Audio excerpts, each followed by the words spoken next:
எனக்கு டைவர்ஸ் வேணும்னு என்னை ப்ரெஷர் பண்ணதே எங்க ஃபேமிலி தான்.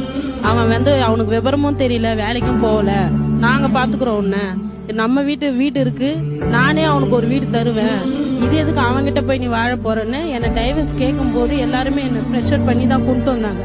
ஒரு சைடு எனக்கு அவரோட இருக்கணும்னு ஆசை இருந்தது. இவங்க பண்ண சப்போர்ட்ல ஓகே இவங்க இருப்பாங்க போல இருக்கு, ஒன்னும் பிரச்சனை இல்லை அப்படின்னு. எனக்கு 10 வருஷம் கழிச்சு என்ன ஆனாலும் ஆகுது, நம்ம வீட்டுக்காரோட நம்ம போயிடலான்னு நான் கிளம்பும் போது அவர் கல்யாணம் ஆயிடுச்சு. எல்லாம் ஓடுவோம், சிரிப்போம், பேசுவோம், ஜாலியா இருப்போம். ஆனா நைட் ஆகும்போது தான் அந்த ஃபீலிங் இருக்கும்.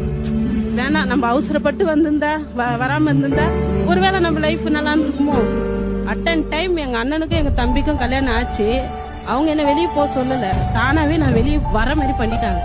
இன்னைக்கு ஒருத்தர் சப்போர்ட் கிடையாது. ஷூ கம்பெனில ஒர்க் பண்றேன், சாயந்தரம் வீட்டுல பிளவுஸ் ஸ்டிச் பண்றேன். என்னோட தூக்கம் 6 மணி நேரம் தான். இயல்பான